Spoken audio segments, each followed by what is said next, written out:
點解科學一直冇辦法合理解釋夢境？原因係因為我哋連自己而家究竟係咪喺一個超長、超真實嘅夢入邊都證實唔到。而且好奇怪嘅係，當每晚我哋瞓咗覺嘅嗰刻，個腦都會偷偷咁做緊一件好詭異嘅事。簡單講，即係當進入夢境時，佢就會消滅現實世界嘅你，然後再創造另一個夢境嘅你出嚟。所以科學一直都解釋唔到夢入邊嘅嗰個你到底係唔係另一個自己。2019年 MIT 做咗個實驗，佢哋發現發夢嗰時個腦居然仲比清醒嘅時候耗能高出40%，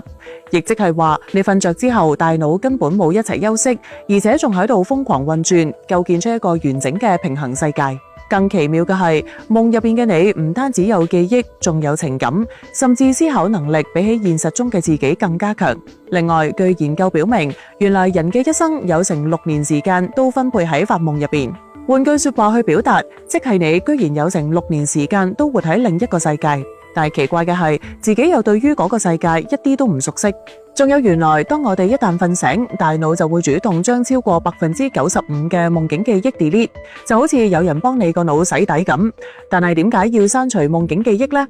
對此，科學家講咗一個令人涼浸浸嘅理由，因為如果你記得晒從細到大嘅所有夢，自己就一定分唔清邊個先至係現實世界。不過好矛盾嘅係，既然夢咁緊要，點解我哋個腦又要咁急刪除佢呢？而為咗得到呢個答案，喺2018年加拿大 McGill University 就做咗個既瘋狂但又好有意義嘅實驗。佢哋要志願者喺連續嘅1個星期都唔可以發夢。實驗方法非常簡單粗暴，就係只要監測到大腦一進入發夢狀態時，實驗人員就會即刻叫醒呢啲志願者。而喺7日之後，呢一班志願者喺冇夢發嘅情況下就開始出現幻覺，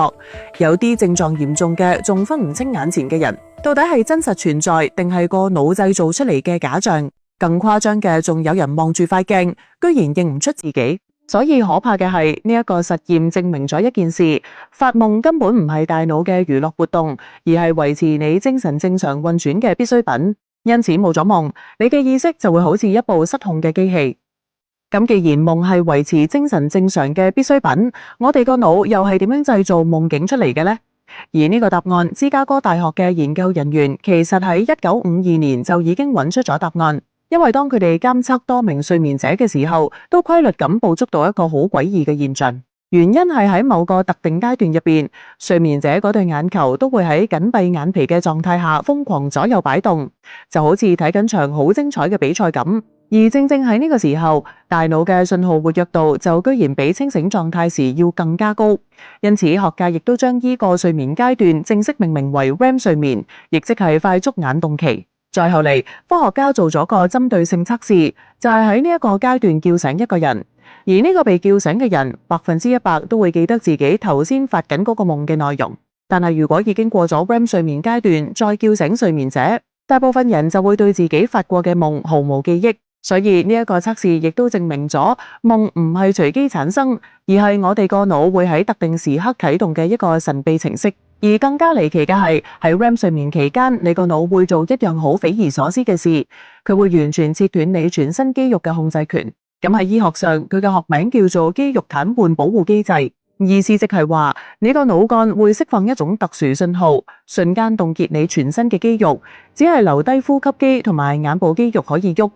不過點解要切斷我哋全身嘅肌肉控制權呢？因為如果呢一個機制一旦失靈，你就會喺夢入邊真正喐起身，導致出現夢遊症嘅症狀。不過呢一個精密機制嘅故障模式並唔止一種，因為除咗好似夢遊咁完全失靈之外，佢仲有可能出現另一種更常見嘅順序錯亂。而呢一種故障就係我哋俗稱嘅俾鬼責。簡單嚟講，導致呢一種情況係因為當我哋從 REM 睡眠清醒之後，個腦會先解除肌肉嘅麻痹狀態，然後意識先至跟住完全醒覺。但係有時呢個情況都會順序調轉，導致出錯，即係我哋嘅意識已經恢復，但身體嘅肌肉控制就仲處於關閉狀態。於是你就被困喺一個好尷尬嘅狀態入邊，你幾乎可以感受到全部，不過就係點都喐唔到。另外，除咗以上同失控有關嘅夢境，仲存在住一種更為罕見、更為 enjoy 嘅理想狀態。咁呢種最佳嘅狀態喺學界，我哋會將佢稱之為清醒夢，佢極之罕見。就譬如喺清醒夢入邊，你知道自己喺度發緊夢，而一旦你意識到呢一點，你就可以控制個夢嘅內容。呢種喺夢中掌控一切嘅神奇能力，佢並唔係魔法，而係你大腦內部一場精密嘅系統聯合作業。2020年，德國科學家透過腦電波睇到，當我哋進入清醒夢嘅時候，大腦中掌管理智同埋自我覺察嘅前額葉皮層會異常活躍，即係代表負責你天馬行空做夢嘅部門，同負責你冷靜分析現實嘅總部都會同時上線一齊運行，就好似一個同時擁有管理員權限同玩家視覺嘅體驗者喺自己創造嘅世界入邊無所不能一樣。不過講咗咁多，其實又關我哋普通人咩事呢？發夢又唔可以幫我哋提高收入、改善生活，所以關於發夢到底對我哋有咩用嘅呢個問題，確實都曾經困擾咗科學界幾十年。直至2010年，哈佛大做咗個突破性實驗，先知道原來夢係咁有用㗎。佢哋揾咗班志願者去學習一個複雜嘅 3D 迷宮，然後安排其中一部分人進行淺訓，而正正係呢一次實驗結果，一舉改寫咗學界對夢境功能嘅傳統認知。因為喺睡眠中夢到迷宮嘅人醒咗之後嘅表現，竟然比嗰啲全程保持清醒去思考迷宮嘅人要犀利足足10到20倍。即係話，我哋個腦同啱先所講嘅一樣，喺你瞓着嘅時候根本冇休息，反而喺度瘋狂咁訓練緊你。佢就猶如一位專屬自己嘅私教，喺你完全唔知嘅情況下，將你日頭學嘅嘢反反复复進行練習。所以發夢同我哋普通人有冇關係，就取決於你點樣去利用呢啲夢啦。打個比喻，就好似屏幕前嘅學生黨咁，喺考試前都總會夢見自己喺考場嘅各種情景。而哈佛大嘅呢個 3D 迷宮實驗就正正解釋咗，以上並唔係單純因為焦慮先至會出現呢啲夢，而係因為你大腦入邊嗰位私教，佢正喺度利用夢境幫緊你進行一場抗壓模擬訓練，即係夢入邊嘅另一個你。佢知道你最罩忌係咩，最冇把握係咩，就會利用夢境去提前幫你預演。為嘅就係等到你真正要面對呢一次挑戰時，呢一份深刻嘅夢境記憶會令你更加冷靜咁去從容應對現實。同樣再舉一個例子，經歷分手又或者感情創傷之後，反覆夢見相關情景，就係大腦喺最安全嘅夢境入邊，幫你一次次去淡化嗰啲痛苦嘅情緒記憶，直到佢唔再令你崩潰為止。所以噩夢有時並唔係折磨，佢反而係苦口良藥。而且無論咩行業，夢境都可能係最偉大嘅靈感種子。譬如魯班夢中被鋸齒狀嘅草葉界親，瞓醒咗就發明咗把鋸，從此改變建築史。而呢一種夢中得到嘅奇蹟，喺之後嘅科學界亦都一再重演。譬如愛因斯坦嘅相對論、門捷列夫嘅元素週期表等等。所以記住，一個瞓醒咗之後都依然清晰嘅夢，佢必定暗藏玄機。其中好可能隱藏住同你當下息息相關嘅重要信息。咁但係夢佢點解可以咁神奇嘅呢？2024年 Stanford University 嘅最新研究終於俾出咗答案。佢哋發現喺 REM 睡眠期間，大腦入邊嘅海馬體會以7倍嘅速度重新播放翻日頭嘅記憶。即係話你琴日用咗8個鐘經歷嘅事，我哋個腦只需要1個鐘就可以處理晒呢8個鐘嘅信息。而喺呢個過程入邊，我哋大腦會有一個類似自動篩選嘅區域，將重要嘅信息加強連接，同時將冇用嘅信息 delete 斷開。成個過程就好似一個超級家政咁，趁你瞓住覺嘅時候，瘋狂咁幫你個腦搞衛生，並且將你最近有用嘅信息擺喺最顯眼位置，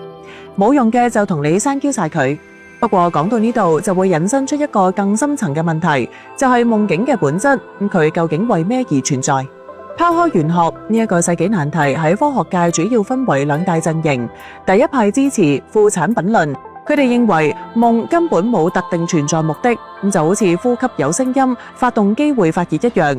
夢只係大腦喺進行夜間工程時嘅必然副作用。具體嚟講，喺 REM 睡眠期間，你嘅大腦會瘋狂咁整理日頭嘅信息，佢會鞏固重要記憶，並刪除冇用嘅垃圾。而喺呢個過程中，腦幹會規律性咁釋放一大束基礎電信號，就好似啟動咗一套內部嘅神經背景廣播一樣。但當你嘅大腦皮層接收到呢一啲冇具體指向性嘅信號時，佢嘅本能反應就係要夾硬去理解佢。而喺呢一個過程入邊，佢會動用你一生嘅記憶、情感以及知識庫存去即興創作，最終編織成一個有場景、有人物、有情節，並自認為好有邏輯、好合理地去生成呢個夢境故事出嚟。所以點解我哋大多數發嘅夢都會咁荒謬，就係以上副產品論所認為嘅咁樣。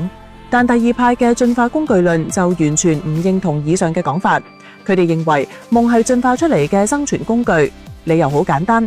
統計顯示超過75%嘅夢境都帶有負面情緒，而大腦之所以要令我哋不斷體驗呢啲痛苦，係因為喺遠古時期，人類祖先每日都要面對各種致命嘅威脅，咁所以喺夢中預演危險，呢啲係長年累月危機意識嘅基因切片。因此，當現實危機真係降臨，你嘅反應就會快人一步。